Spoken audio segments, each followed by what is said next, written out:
Dan pemirsa, untuk membahas misteri kematian seorang pria yang diduga adalah kepala rumah tangga mantan Jampitsus Febri Adriansyah sudah bergabung di Berita Satu Sore secara virtual kriminolog UI Profesor Adrianus Meliala. Selamat sore, Prof. Adrianus. Selamat sore, terima kasih diundang. Terima kasih juga sudah bersedia berbincang bersama kami pada sore hari ini, Prof.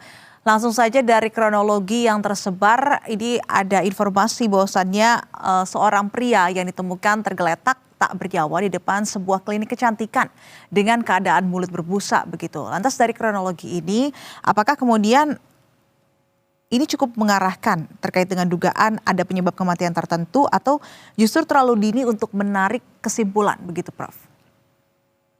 Ya, kalau memakai perspektif forensik ya terlalu dini ya.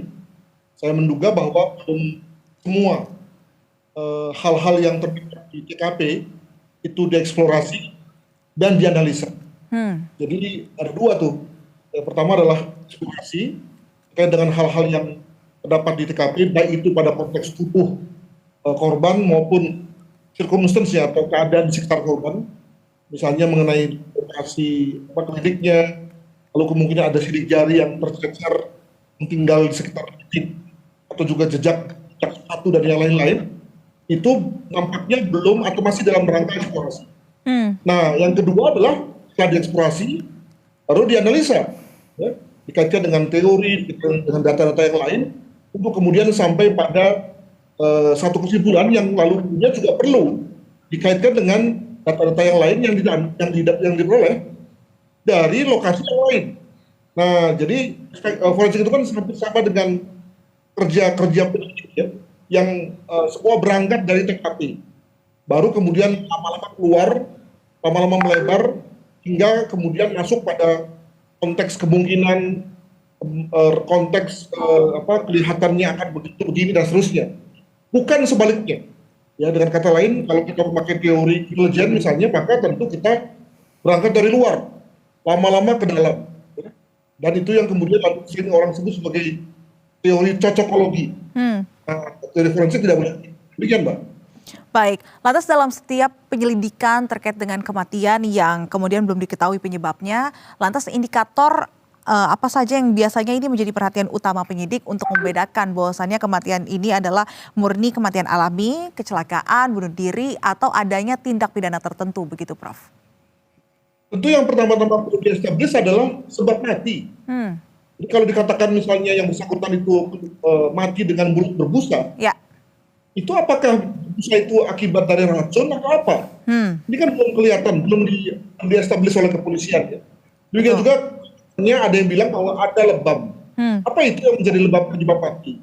Atau jangan-jangan di antara busa tersebut maupun ada lebam, tapi ada juga kemungkinan yang bersangkutan terkena sakit jantung sebelum ada busa dan lebam tersebut. Nah, dengan kata lain, yang bersangkutan tentu mati karena penyakitnya, bukan karena mati yang lain-lain. Jadi sekali lagi, dengan kita mengetahui sebab mati saja, itu sebenarnya sudah amat berkontribusi pada langkah-langkah selanjutnya. Jadi bisa dibayangkan kalau misalnya yang bersangkutan mati karena diracun, wah itu ceritanya panjang tuh.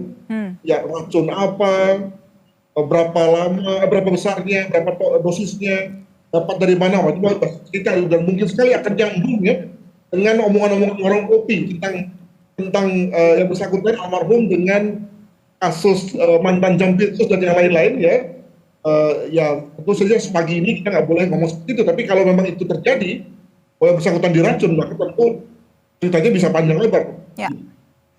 Lantas dari kesaksian Ketua RT setempat, bahwa ia menyatakan tidak menerima laporan bahwa ada orang meninggal dunia karena tiba-tiba saja jenazah ini sudah diangkut menggunakan ambulans begitu. Apa kemudian yang menurut Anda missing di sini begitu, Prof? Ya, saya kira dalam konteks Jakarta ya, itu saya kira amat mungkin ya RT tidak diberitahu duluan. Ya. RT diberitahu belakangan. Gitu. Mungkin saya lebih concern dengan misalnya tetangga kanan kiri dari klinik tersebut.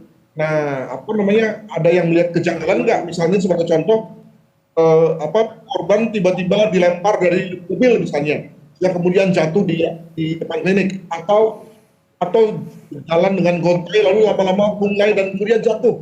Mungkin itu lebih menentukan daripada soal lapor pada RT yang dalam konteks Jakarta, ya seringkali kemudian bisa baru ketahuan setelah yang meninggal itu lalu dimakamkan misalnya. Gitu.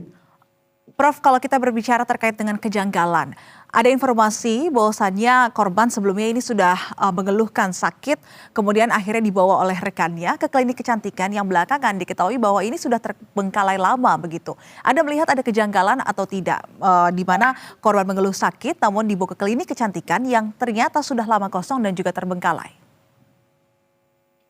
Saya lebih tertarik pada mengeluh sakitnya. Ya, seringkali kita sebagai orang awam kan abai ya, menganggap bahwa yang kita tahu ya cuma masuk angin, cuma pegel-pegel, ternyata sudah kronis tuh, gitu ya. Itu yang pertama. Yang kedua, juga menjadi cukup wajar bagi orang awam untuk, apalagi ketika dia temannya atau saudaranya sudah mengeluh, apalagi mungkin yang mengantar ini juga tidak terlalu berpunya ya. Maka yang mengantar ke tempat yang sedekatnya saja, yang terdekat saja. Tidak peduli apakah itu klinik kecantikan atau klinik yang lain ya.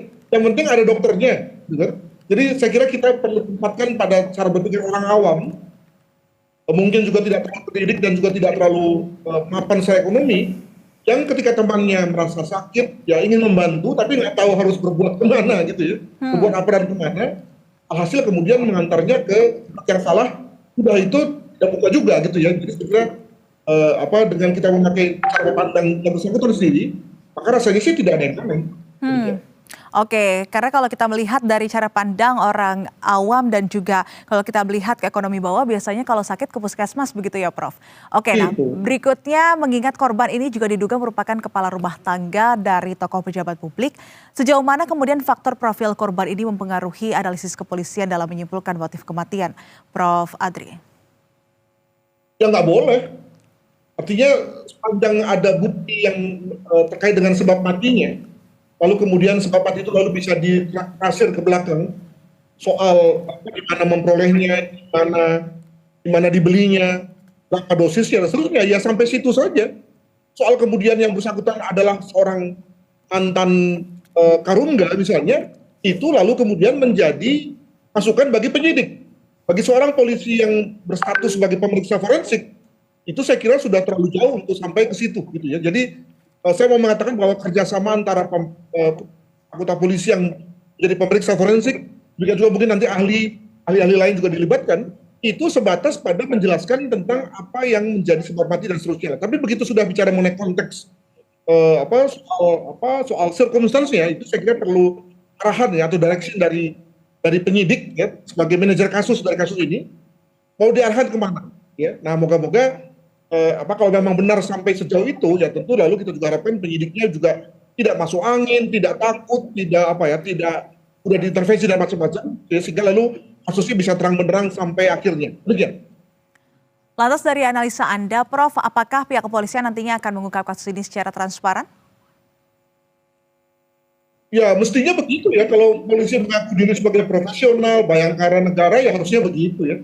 Jadi, tapi saya kira untuk sementara kita tidak perlu bersiap sangka terlalu jauh ya.